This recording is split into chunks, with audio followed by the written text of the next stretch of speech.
Hello my dear friends, welcome back to the channel for another video.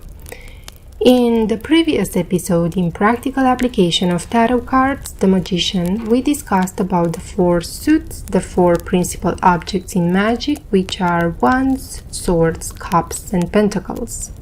I want to share some light as to why I use those interpretations. So I said that Wands correspond to the fire element and willpower.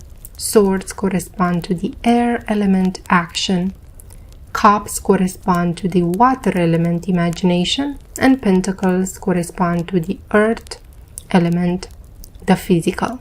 You see, there are many interpretations and correspondences out there. For example, there are people who associate the wands with the element of air. The truth is that these tarot cards can be interpreted based on what you decide to use them for. For example, if you look at the Emperor's card, if you use this card for improvement of self, the meaning will be creative imagination. In a nutshell, means that what you imagine and hold in the mind, you will give birth to in the material plane. But if you are doing a reading for someone, that kind of interpretation falls. And you interpreted it as the maternal influence, even romance, right? Now, these videos about the tarot that you will see from now on this channel have nothing to do with readings or doing a divination session for a client. I want to focus more on the occult knowledge of these cards and what these cards can do in order to improve ourselves. Also, I want to be very transparent with you that these correspondences, I got them from Paul Foster Case, an occult author. Also, I have a massive book collection about the tarot. Also, there are massive books out there like The 78 Degrees of Wisdom by Rachel Pollack, in which you'll find various correspondences, information about these tarot cards. So there is a lot of material that you can choose from in order to understand better these cards. Just wanted to offer you that information. Let's recapitulate. Wands, fire, will. Swords, air, action. Cups, water, imagination. Pentacles, earth, the physical. I want us to look again at the Magician card one more time. When I say swords, it's corresponding to the air. Also, it corresponds to the element of action, the action. We don't refer here to physical action, like you go there in the world and do stuff and hustle and things like that. If you look at this Magician, he is just standing still in a garden. When you are standing still, the only action that you can do is to think. The intellect is said to be sharp like a knife, and his corresponding element is air. That's why we get this interpretation in this case. So swords, the air element, intellect, thought process. Okay, this is the only action that we can do when we are standing still.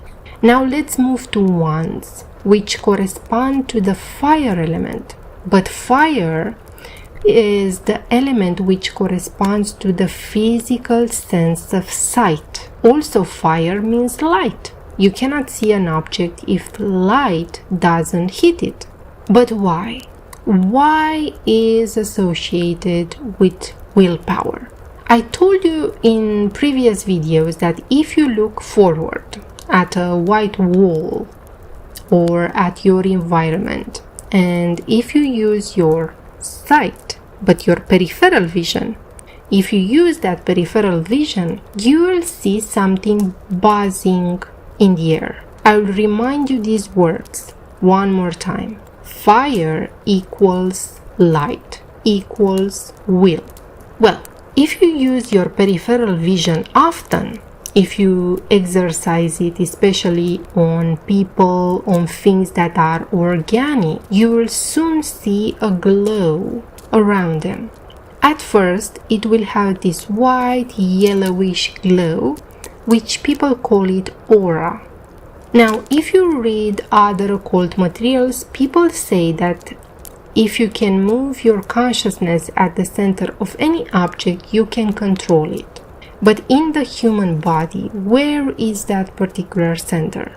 Well, is in the solar plexus area. It's basically the middle of your body.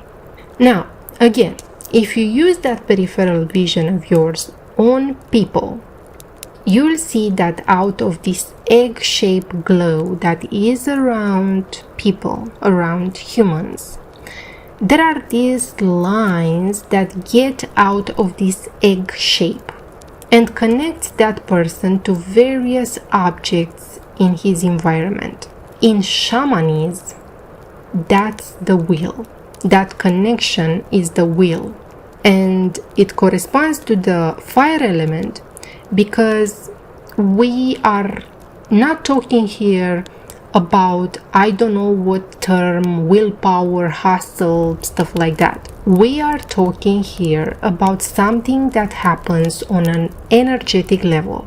So when you are using your eyes to look at something, okay, when you are looking at television, for example, and when you become very absorbed in it, know that you are creating these connections of energy with it from the middle of the body to that particular object. So this is the will. So that's why many people say that you have to have a clear goal in mind and to focus on that specific goal until it's realized. To have the will to persist it, because the stronger you focus your mental process on it, the more of an energetic connection you build with it, is the element of fire, will. Now the cup. Why we say the cup is imagination? Again, we are not talking here about divination. Well, imagination is like water.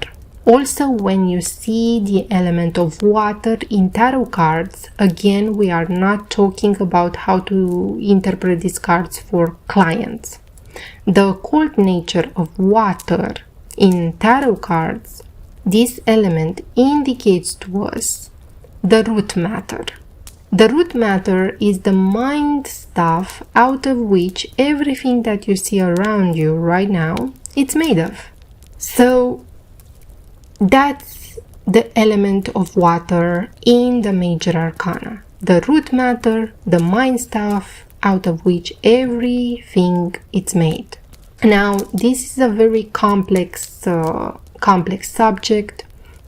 If you have experienced a few lucid dreams, you'll understand it, I think, a little bit better. Because when you gain your conscious awareness inside the dream, you'll see that when you look around you, it feels as if you are in some sort of water. It's like you are looking at objects while you are underwater, right? And also when you are looking, while being aware in a dream, when you are looking at objects, they have this particular shine aspect to them. So anyway, but know that when you see water in the major arcana, that's the meaning, the mind stuff out of which everything is made. So that's why in our case, in the Magician card, the cup represents the imagination. Let's talk about the pentacle, which is corresponding to the earth element. And the pentacle is the symbol of manifestation, of the physical world, of taking form, of physical embodiment. This pentacle also means your physical body, right? The subconscious resides in our body. The power that we want to access by doing spell work, by doing rituals and so forth, the power that we want to access is the subconscious mind. And the subconscious is composed of all these functions, millions of functions that keep this body of yours alive and well. Now, the way to access that power, to give it instructions, is by standing still like the magician. That's the only way that we can access that power. The easiest way to access that power is by staying still in a relaxed state and by giving it suggestions. Now, in order to embody a goal or a desire, to make it manifest, the only way that we know of is by feeling it. So physical embodiment equals the Pentacles, equals the earth element. Also, the way to embody something, you have to feel it. So that's why I said in that particular video that this is the correspondence.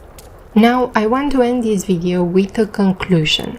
If we are studying these cards, these 4 elements, from, let's put it the occult perspective, I don't know how to say it, but if you are studying these cards in order to improve yourself, right?